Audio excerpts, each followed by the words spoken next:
Hi കൂട്ടുകാരെ, കൃഷിയെ സ്നേഹിക്കുന്ന എല്ലാവരെയും റുക്കിയാസ് വേൾഡിലേക്ക് സ്വാഗതം.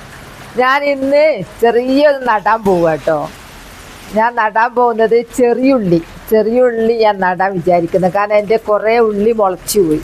ഞാൻ കുറച്ച് മാസങ്ങളായിട്ട് ഞാൻ നട്ട ഉള്ളിയാണ് ഞാൻ ഉപയോഗിക്കല്. ഫ്രഷായ ഉള്ളി, കരിവേപ്പില പറിച്ച് വരും, പച്ചമുളക് പറിച്ച് വരും. ആ കൂട്ടത്തിൽ തന്നെ ഉള്ളിയും ഞാൻ പറിച്ചിട്ടാണ് ഞാൻ അടുക്കളയ്ക്ക് കയറുന്നത്. ഞാൻ നിങ്ങളെ കാണിക്കാറുണ്ട്, എൻ്റെ ചാനലിൽ അതൊക്കെ ഉണ്ട്. അപ്പോൾ ഞാൻ മുളച്ച ഉള്ളി ഞാൻ നടാൻ പോകുക കേട്ടോ. ഞാൻ എങ്ങനെയാണ് നട്ട് വിളവെടുത്തുന്നൊക്കെ ഞാൻ ഇതിനെ മുമ്പത്തെ വീഡിയോയിലെല്ലാം ഉണ്ട്. പക്ഷെ ഞാൻ ഒന്നും കൂടെ കാണിച്ചു തരാം ഞാൻ എങ്ങനെയാണ് ഉള്ളി നടുന്നത്. അപ്പോൾ ഇവിടെ കോരിച്ചിരുന്ന മഴ തന്നെ ഇപ്പം അങ്ങോട്ട് നോക്കിയാൽ കാണാം. ഞാൻ ഷെഡിലേക്ക് നിന്നുകൊണ്ടാണ് സംസാരിക്കുന്നത്. ആ സൗകര്യം ഇവിടെ ഉള്ളത് കൊണ്ട്. എന്നാ വരി, ഞാൻ നടുന്നത് ഇതിലാണ് കേട്ടോ. അതിനുള്ളിൽ കാണിച്ചുകൂടാ. ഇത് ഞാൻ നട്ട് വിളവെടുത്ത് കഴിഞ്ഞ് ഒഴിവാക്കിയിട്ടതാ. മഴയത്തിനപ്പം എടുത്തു കൊണ്ടുവന്നതാ. ഇനിയിപ്പോൾ അതിലേക്ക് മണ്ണ് നിറക്കാൻ പോവുകയല്ലേ, അതുകൊണ്ടാണ് ഞാൻ കാണിക്കാത്തത്. ഇതിൻ്റെ ഉള്ളിൽ അപ്പം ഇത്രയുള്ള ഹൈറ്റുള്ള പാത്രം മതി നമുക്ക് ഉള്ളി നടാൻ. ഉള്ളി എന്ന് പറഞ്ഞാൽ കുറേ താഴോട്ടേക്കൊന്നും ഇറങ്ങൂല. അപ്പം വലിയ ചാക്കിൻ്റെ കുറേ സിമെൻറ്റ് ചാക്ക് ഉണ്ട്, അതിൻ്റെ ആവശ്യമൊന്നുമില്ല. ചെറിയ പരന്ന കുറച്ചായിട്ടുള്ളത് മതി. അപ്പം ഞാൻ ഇതിലാണ് നടാൻ പോകുന്നത് കേട്ടോ. അപ്പം ഞാൻ ആദ്യം എന്താ ഇടുന്നത്, പിന്നെ എന്താ ഇടുന്നത്, എങ്ങനെയാണ് നടുന്നതൊക്കെ ഞാൻ കാണിച്ചു തരാം. ഞാൻ അടിയിൽ കുറേ കരിയിലിടും. കരിയിലക്കൂടി എന്തെല്ലോ ചീഞ്ഞ് നാശമായി പോയിട്ടുണ്ട്. പച്ച പുല്ല് പറിച്ചതൊക്കെ അതിലുണ്ട്. എല്ലാം ഇതിലേക്ക് അങ്ങ് ഇടുക.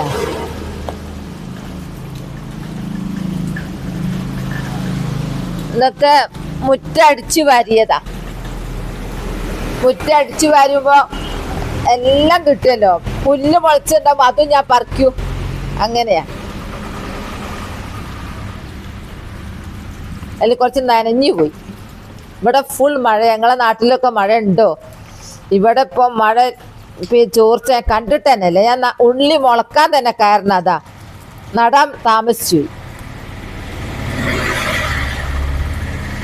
അധികമൊന്നും വേണ്ട, ഉള്ളിക്ക് കുറേ വളമൊന്നും വേണ്ട. ഞാൻ നട്ട് കഴിഞ്ഞാൽ വെയിലത്ത് വെക്കൂല കേട്ടോ. അല്ല, വെയിൽ ഉണ്ടായിട്ട് വേണ്ട. വെയിലത്തല്ല, മഴയത്ത്.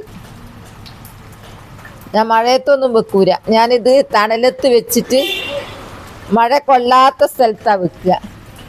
അതിൻ്റെ മേലെ ഞാൻ മണ്ണിടും. നല്ല വളക്കൂറുള്ള മണ്ണ്, അതും കരിയില കമ്പോസ്റ്റ് തന്നെയാണ്. വേറെ വളമൊന്നും ഞാൻ ഇടുന്നില്ല. ഇതിലൊരു 5-6 എണ്ണം നടാം. ഉള്ളി എടുത്ത് കൊണ്ടുവരട്ടെ. ഇതാ ഉള്ളി എല്ലാം മുളച്ചങ്ങ് വലുതായിട്ടുണ്ട്. പെട്ടെന്നുണ്ടാവും. ഒരു ഉള്ളിയിൽ നിന്ന് നമുക്ക് ഇങ്ങനെ ചെറിയൊരു ഉള്ളി നട്ടാൽ മതി. ആ ഉള്ളിയിൽ നിന്ന് നമുക്ക് 8 എണ്ണമൊക്കെ കിട്ടും ഒരു ഉള്ളിയിൽ നിന്ന്. അങ്ങനെ എനിക്ക് കിട്ടിയിട്ടുണ്ട്. ഇത് 2 എണ്ണം ആണെങ്കിൽ ഒട്ടിപ്പിടിച്ചതാണ്, നമുക്ക് വേറിയിരിക്കുക. 2 എണ്ണമാക്കി നടാം. ഒരൊറ്റ ചെറിയ ഉള്ളിയിൽ നിന്ന് എനിക്ക് വിളവെടുത്തത് ഞാൻ 8 എണ്ണ, ചുറ്റും 8 എണ്ണ ഉണ്ടാവും. എല്ലാം 2 എണ്ണം വെച്ചാണല്ലോ അത് ഒട്ടിപ്പിടിക്കുക. അത് ഓരോന്നാക്കി മാറ്റാം കേട്ടോ. എന്നാലേ നമുക്ക് ഉള്ളി കൂടുതൽ കിട്ടും. എല്ലാം മുളച്ച് തണുപ്പായത് കൊണ്ടേ വേഗം മുളച്ചു. ഈ ചെറിയുള്ളി ഫ്രിഡ്ജിൽ വെച്ചാൽ പെട്ടെന്ന് മുളക്കും. ഉള്ളിയൊന്നും ഫ്രിഡ്ജിൽ വെച്ചുകൂടപ്പോൾ. ഇത് കുറേ എണ്ണത്തിനുണ്ട്.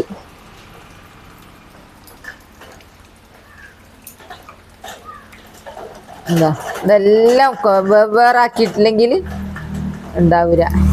ഞാൻ എൻ്റെ ഉള്ളി എല്ലാം മുളച്ചിട്ട് അങ്ങ് ഞാൻ ചാടല. എനിക്ക് അറിയില്ലായിരുന്നു ഉള്ളി ഇങ്ങനെ ഉണ്ടാവും എന്നുള്ള വിവരമൊന്നും.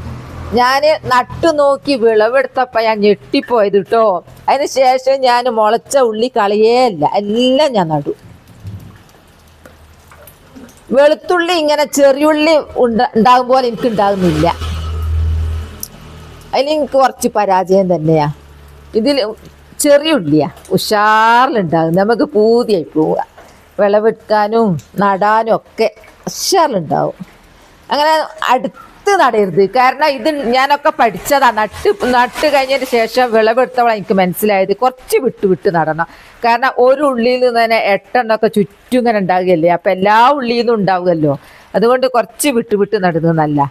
ഇത് ഒന്നിൽ നട്ടു ഞാൻ വേറെ പാത്രത്തിൽ നടട്ടെ. ഇതാ ഞാൻ ഇന്ന് ഉള്ളി നട്ടത്. എന്താ ഈ ഒരു പാത്രം 3 പാത്രത്തിൽ നട്ടു. നല്ല അടിപൊളിയായിട്ടുണ്ടാവും. ഞാൻ ഓരോത് വളർന്നു വരുന്നതൊക്കെ ഞാൻ വീഡിയോ കാണിച്ചു തരുന്നുണ്ട്. എനിക്ക് ധൈര്യമായിട്ട് കാണിച്ചു തരാം. കാരണം ഞാൻ കഴിഞ്ഞ പ്രാവശ്യം നട്ടത് എനിക്ക് നന്നായിട്ട് വിളവ് കിട്ടിയിട്ടുണ്ട്. എൻ്റെ ചാനൽ നോക്കി അങ്ങ് കാണാനാവും. അപ്പോൾ നമുക്ക് വേണ്ട സാധനമൊക്കെ ഉണ്ടാക്കിയാലേ വളമടിക്കാത്ത നല്ല മരുന്നടിക്കാത്ത നല്ല നമുക്ക് ഭക്ഷണം കുട്ടികൾക്ക് കൊടുക്കാലോ. ചെറിയുള്ളി നമുക്ക് നിർബന്ധമാണല്ലോ വറവിടാനൊക്കെ. അപ്പോൾ നട്ടുണ്ടാക്കിയ ചെറിയുള്ളി ആണെങ്കിൽ നല്ലതും നല്ല അടിപൊളിയാ. ഞാൻ കാണിച്ചു തരുന്നത് എങ്ങനെയാണ് നടുന്നത് എന്നുള്ളത്. ഇതൊന്നും എനിക്ക് ആദ്യം അറിയില്ലായിരുന്നു. ഞാൻ യൂട്യൂബ് നോക്കി പഠിച്ചതാ. അപ്പം എൻ്റെ കുടുംബക്കാർക്ക് ഞാൻ കാണിച്ചു തരിക ഞാൻ നട്ടതൊക്കെ.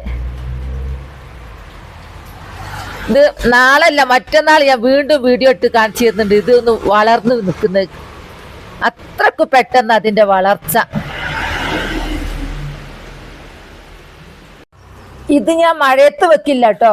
മഴയത്തത് വേഗം ചീഞ്ഞു പോവും. ഇത് ഞാൻ തണലത്തെ വെക്കൂ. ഇനി മഴയെല്ലാം കഴിഞ്ഞിട്ടേ ഞാൻ പുറത്ത് വെക്കുള്ളൂ. അതും കൂടി പറയാൻ ഞാൻ വിട്ടുപോയത്. അത് മഴയത്ത് വെച്ചാൽ പാടങ്ങ് ചീഞ്ഞു പോവും. പിന്നെ അത്ര നനവൊന്നും വേണ്ട, മണ്ണൊക്കെ നനഞ്ഞിരിക്കുക. അത് ഞാൻ ഒരാഴ്ചക്ക് നനക്കൂല. അപ്പൊ ഞാൻ ഉള്ളി നട്ടത് കണ്ടല്ലോ. ഉള്ളി എല്ലാവരുടെ വീട്ടിലും ഉണ്ടാവും. ഉള്ളിക്കൊട്ട മുട്ടിയാൽ നോക്കണ്ടി അതിലൊക്കെ ഉണ്ടാവും ചെറിയ ഉള്ളി ഇങ്ങനെ മുളച്ചു വന്ന്. അപ്പൊ ഈ തണുപ്പായിട്ട് വേഗം മുളക്കും. അതാണത്. അപ്പൊ എല്ലാവരും ഇങ്ങനെയൊക്കെ നട്ടു നോക്കുക കേട്ടോ. എന്തായാലും ഞാൻ ഉറപ്പ് തരാം ഉള്ളി ഉണ്ടാവും എന്നുള്ളത്. കാരണം ഞാൻ എത്രയോ വിളവെടുത്തില്ലേ. ഇത് എനിക്ക് ഓണത്തിന് വിളവെടുക്കാനാവും. പെട്ടെന്ന് 2 മാസമൊന്നും വേണ്ട ഉള്ളിക്ക്.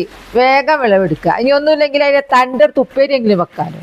അപ്പോൾ എൻ്റെ ഉള്ളി വീഡിയോ അത്രയേ ഉള്ളൂ. നാളെ നല്ലൊരു വീഡിയോ ആയിട്ട് വരാം. എൻ്റെ വീഡിയോ ഇഷ്ടപ്പെട്ടാൽ ലൈക്കും സബും തന്നെ സപ്പോർട്ട് ചെയ്യണേ. Bye bye.